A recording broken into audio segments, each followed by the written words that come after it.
네, 안녕하세요. 주식은 역시 기리세의 기리십니다. 안녕하세요, 기리밴들. 자, 증시가 너무나 좋습니다. 그러다 보니까 공부할 맛도 분명 나는데요. 공부하는 족족 주가가 대부분 올라주니까요. 그렇다면 오늘은 또 어떤 경제 소식이 있는지 빠르게 보고 끝내보도록 하겠습니다. 같이 공부하시죠. 렛츠 기릿! 자, 일단 첫 번째는 그래도 우리의 그 설레는 마음을 살짝 누르기 위해서 부정적인 이야기를 보고 넘어가도록 하겠습니다. 다만 이게 무조건 진실은 아닐 테니 참고만 하시면 될 것 같네요.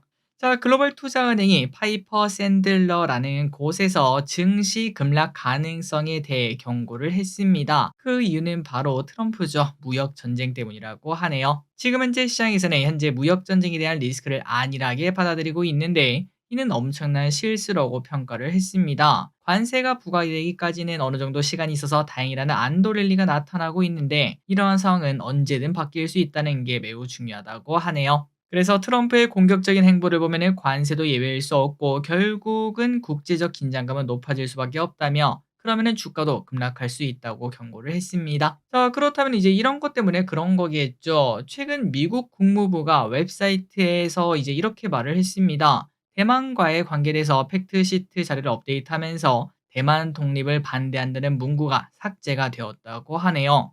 그러니까 그거를 다시 말하자면 대만 독립 충분히 할 수 있다 이렇게도 해석하는 거 아니겠습니까? 그리고 해당 문구에는 대만과 미국이 반도체 개발 프로젝트에 협력하고 있으며 적절한 국제기구 가입을 포함한 대만의 의미 있는 참여를 지지한다 이러한 내용도 추가를 했습니다. 자, 이거는 뭘까요? 맞습니다. 중국의 발작 버튼이죠. 바로 중국은 시정하라고 반발을 했고요. 참고로 예전에 바이든 정부도 대만 독립 문구를 삭제했다가 항의를 받고 한 달 만에 복구한 적이 있었는데 이번에 트럼프는 복구할 리가 없겠죠. 이 또한 협상 카드로 쓸만한 사람이다 보니까 미중 관계가 분명 또 나빠질 가능성이 분명 있을 것 같습니다. 이러한 부분 때문에 이제 증시가 급락할 수도 있다 이렇게 예측한다라고도 말할 수 있겠네요.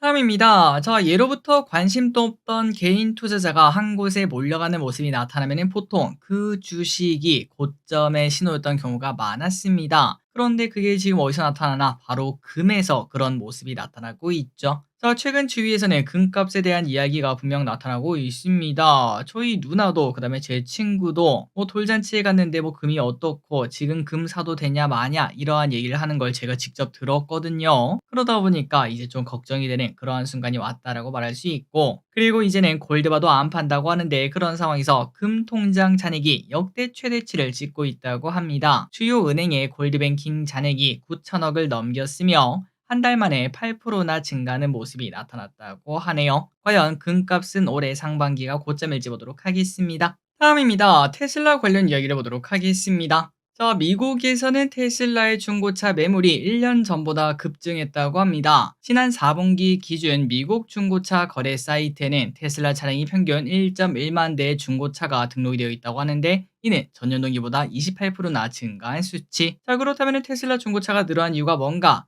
바로 일론 머스크에 대한 반감 때문이겠죠.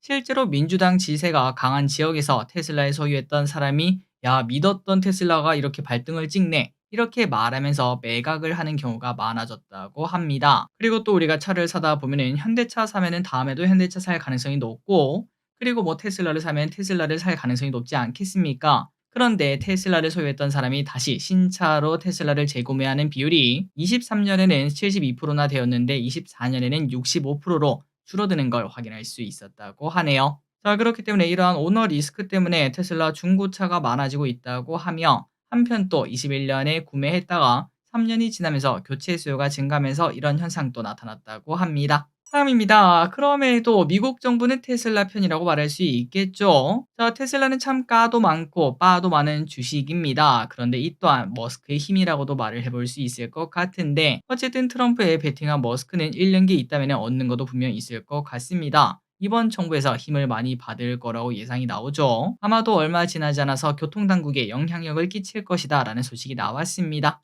자, 참고로 지금 미국 도로교통안전국은 테슬라 자율주행 관련 조사를 6개 진행하고 있는데 이 부분이 해소가 될 것으로 보이며 관련 소식이 곧 나타날 것으로 보인다고 합니다. 그리고 오늘 그록3가 또 공개가 되었는데요. 여기서 나온 이야기 그렇게 특별한 건 없을 것 같고 일단 AI 게임을 만든다는 이야기 플러스 그리고 테슬라 차량에 그록3를 탑재해서 음성 명령 상호작용이 될 것으로 보인다고 합니다. 그렇게 되면 FSD도 더 발전되는 모습 기대할 수 있겠죠. 다음입니다. 미국과 중국에서는 자율주행 차량이 돌아다니는 지금 우리는 자율주차만 봐도 신기하다라는 이야기를 하고 있는 상황입니다. 많이 뒤처져 있다라고도 말을 해볼 수 있겠죠. 그리고 또 앞으로 중요한 거는 차량 선택 기준이 자율주행의 완성도가 될 수 있다는 게 매우 중요합니다. 같은 가격이면은 당연히 자율주행 사고율도 낮고 그리고 운전도 잘하는 차를 무조건 고를 수밖에 없는 상황이죠. 그러다 보니까 현대차 입장에서는 발등에 불이 떨어졌다고 말할 수 있습니다. 몇 년 안에는 중국차 그다음에 이제 미국차가 완벽한 자율주행을 들고 우리나라를 공격할 텐데 그리고 또 우리나라를 공격하지 않더라도 글로벌리 누가 자율주행도 안 되는 차량을 사겠습니까?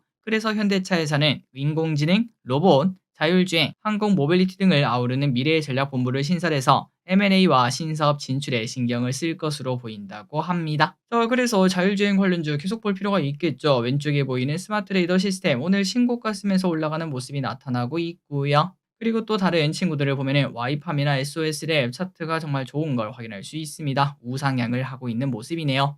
과연 이 친구들 텐베거가 가능할지 계속 보도록 하겠습니다. 다음입니다. 에코프로 오를 일만 남았다. 자, 에코프로 그룹주가 칼을 뽑아 들었다고 합니다. 상장사 대표이사들의 급여 30%를 자사주로 받겠다라고 얘기를 꺼냈는데요.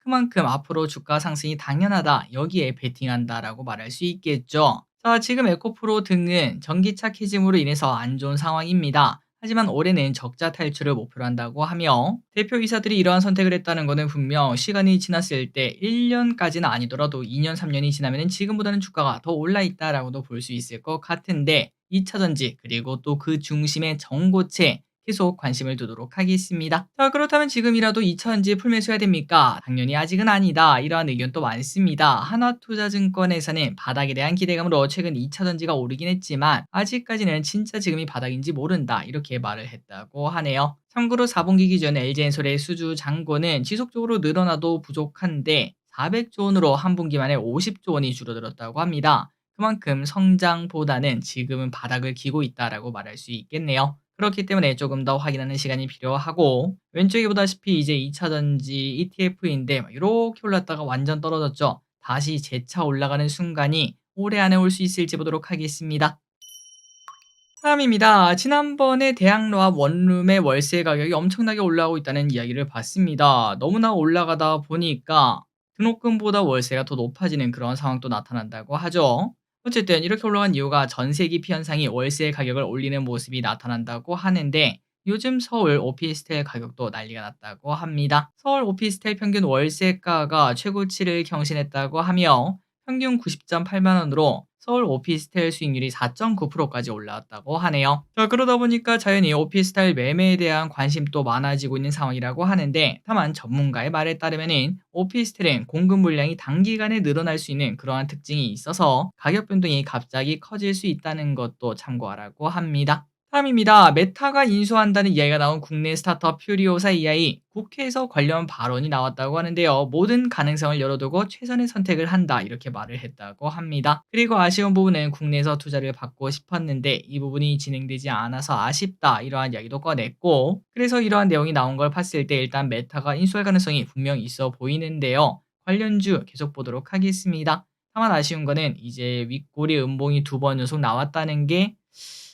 이게 좀 힘이 부족한 거 아닌가라는 생각도 드네요. 다음입니다. 미국과 러시아의 고위급 회담이 오늘 사우디아라비아에서 열릴 예정이라고 합니다. 트럼프가 집권 후 처음으로 양국이 만나 종전에 대한 협상을 진행하게 되는데요. 그런데 뭔가 이상하죠? 근데 그 당사자인 우크라 어디 갔나요? 라는 얘기가 나올 것 같습니다. 어쨌든 미국에서는 루비오 국무장관, 러시아에서는 러시아 외무장관이 참석하게 되는데 시장에서는 정상회담을 위한 초석이 될 것으로 보고 있습니다. 하지만 이 와중에 우크라이나는 당연히 어이가 없죠. 우크라를 배제한 종전 협상은 불가능하다. 이러한 반발을 꺼내고 있습니다. 어쨌든 이러한 소식이 나타나면서 재건주 다시 고개를 살짝 들었는데요. 며칠 전에 윗꼬리가 좀 나오기도 했었죠. 과연 다시 돌파할 수 있을지 아니면 뉴스의 파라라가 맞을지 볼 필요가 있겠네요. 다음입니다. 딥시크의 국내 서비스가 잠정 중단되었다는 소식을 어제 봤었는데요. 그런데 추가적인 내용을 보니까 사용을 안 하길 잘했다라는 생각이 듭니다. 딥시크를 사용하는 사람들의 정보가 이미 틱톡으로 넘어갔다는 사실이 확인되었고요. 하지만 아직까지 어떠한 내용을 넘겼는지, 왜 넘겼는지, 얼마나 많이 넘겼는지 이런 것들은 확인이 되고 있지 않다고 합니다. 어쨌든 딥시크 그래봐야 뭐 사용 인원이 그렇게 많지는 않겠죠 라고 하고 봤더니 엄청 썼네요. 국내에서 이미 120만 명이나 사용했다고 하고요. 그렇기 때문에 정확한 내용이 파악되기 전까지는 기존에 다운받으신 분들도 사용을 안 하시는 게 좋을 것 같습니다. 해외에서 논란이 되었던 내용을 보면은 사용자의 키보드 이용 습관까지 파악하며 그리고 또 사용자의 개인정보 수집을 거부하는 권한조차도 없었다고 하네요. 그렇기 때문에 이제 사실상 비밀번호 추론까지 가능한 그 정도로 정보가 넘어갔다고 합니다. 너무하네요.